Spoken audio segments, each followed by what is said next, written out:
Good day, grade 7 of the Goan National High School, and welcome to our tutorial class of week 3 of the school year 2020-2021.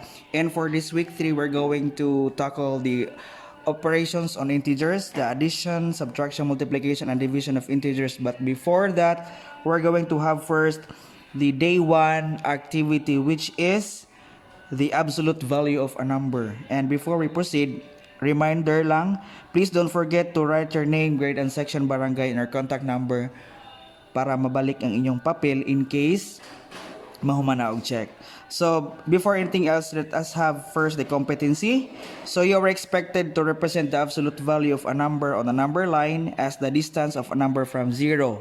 So, this day, we're going to describe and illustrate the absolute value of a number on a number line. So as I've said earlier, the topic is about the absolute value of a number, and I'm pretty sure that this is the first time you encountered the absolute value of a number. So as said, in a competency, absolute value is just the distance of a number from 0. So for example, kintahay, our zero line, our zero number is Daguhoy. So when you go to Carmen, butang ta 10 kilometers, so the distance is 10 kilometers. When you go to San Miguel, if you have 20 kilometers as the distance, so napo kay 20 kilometers nga distance. And always remember nga, kung maghisgot galit tag distance, there is no negative. So walay negative nga distance. So, get your activity sheets now and let us proceed to the concept notes. So, as I read the concept notes, try to read it with your eyes.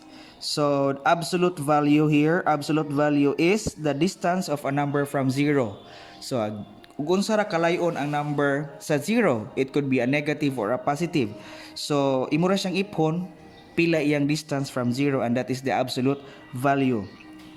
So, the absolute value tells only how far a number is from 0. And the absolute value of a number is always positive, never negative. So, denoted by the absolute value of x. So, kaning duha ka vertical line, kaning this one and this one, this denotes absolute value. So, whatever ang number nga masulod ani nga symbol, that means atong kuhaon ang iyang absolute value. So, this one, you have two vertical lines with the x inside. It is to be read as the absolute value of x. So let us have an example as stated in the concept notes. So for example, this is a number line. So when we say number line, of course, number nga na line. Okay, number line man siya. So we have there 0, then going to the right, all positive numbers. So we have 1, 2, 3, 4, 5, 6. Then going to the left, we have the negative numbers. We have negative 1, negative 2, negative 3, negative 4, negative 5, and negative 6. So for example, I will be showing you the absolute value of negative 3 as an example. So here, the absolute value of negative 3. So as I've said earlier, the absolute value is just the distance. Pila ra iyang distance siya gikan ni 0. So in the number line, negative 3 is located here. So atong ipon pila distansya ni negative 3 from 0. So you have 0, 1, 2, 3. So the distance is 3 units. Therefore, the absolute value of negative 3 is 3. Okay, let us compare the absolute value of 3. So from the number line 0, positive 3 is nasa right. So mo ni ang positive 3. So, mo ang 0. So, pila may iyang distance. So, from 0, we have 1, 2, 3. Therefore, the absolute value of positive 3 is also 3. So, see, negative or positive, the absolute value is always positive. So, again, the absolute value of negative 3 is equal to 3. Then, the absolute value of positive 3 is also equal to 3.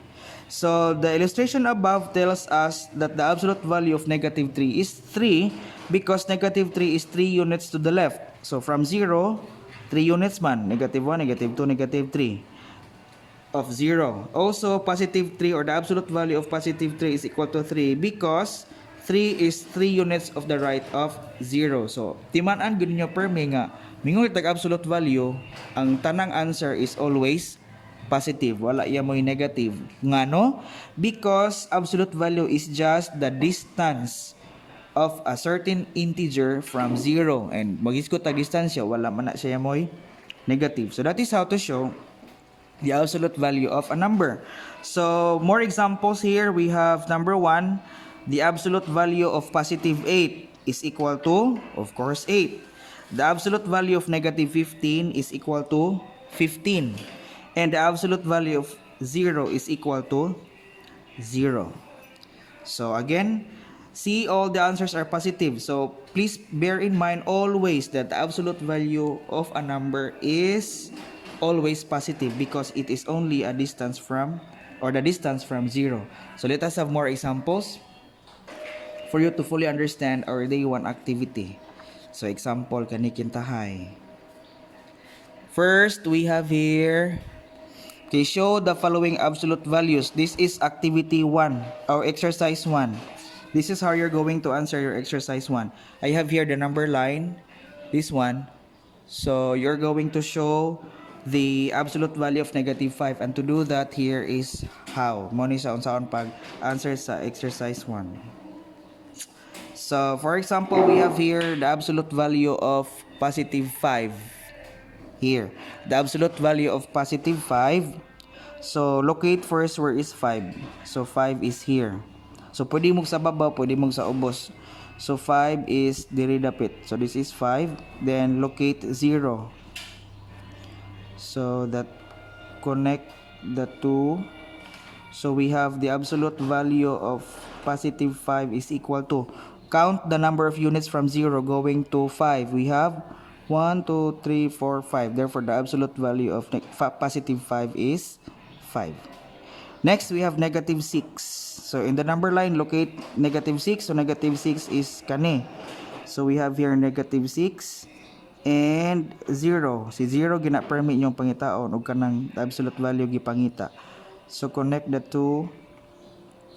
So we have the absolute value of negative 6 is equal to pila distansya from 0. 1, 2, 3, 4, 5, 6. So it is 6. Then the absolute value of positive 10. So pangitaon nimo si 10 and 0. Then connect the two. Then we have the absolute value of positive 10 is equal to, count gikan sa 0, dili may usugod og ihap ni 0 adto na sa 1. So from 0 we have 1, 2, 3, 4, 5, 6, 7, 8, 9, 10. So the absolute value is positive 10. Then sa last example, the absolute value of negative 3, locate negative 3. Asa man sa negative 3? This one, this is negative 3 and 0. So connect the two. So we have the absolute value of negative 3 is equal to, pila may distansya ni 0 to negative 3? 1, 2, 3. It is positive 3. So that is how to answer exercise 1. Kinasayunan ra kaayo, no? So bisan pagpiyungan. Next, determine the value of each. So that is actually exercise 2, yeah? Determine the value of each. So you're just going to write the absolute value of the following numbers. So nga nila siya kasayon. So first, we have absolute value of positive 21. Remember ha nga, ang tanang answer positive basta magisigot tag absolute value. So absolute value of positive 21 is pila man? We have 21, of course. Then the absolute value of negative 25, again positive ang answer kay distance ra from 0. So it is positive 25. Then the absolute value of 50 is 50. The absolute value of negative 61 is 61. Now here comes 4. Bantayhi ha nga ang 4 wala gisulod og duha ka vertical line nga magdenote og absolute value. So therefore 4 is equal to 4. May lain disod pog 4 equals 5. So 4 equals 4. So kandi gisulod naman po siya duha ka vertical line. So this is absolute value. The absolute value of 80 is 80. Here comes negative 50. Gisulod siya og duha ka vertical line or wala? Vertical lines or wala? Wala siya gisulod. Therefore, dili na siya absolute value. You are just looking for the value of negative 50, which is negative 50. So, bantayan nga kung naay ingani, duha ka vertical lines, gisud ang number. The answer is always positive. But for this one, kani negative 50, wala man siya gisulod. So, wala ni siya nagpasabot og absolute value. Pasabot ani ang value sa negative 50 lang, which is negative 50. Now for exercise 3, determine if the given statement is true or false. So pili lang mo sa true or false. Mura sa iyang love ni mo, true ba or false. So ayo pag-expect.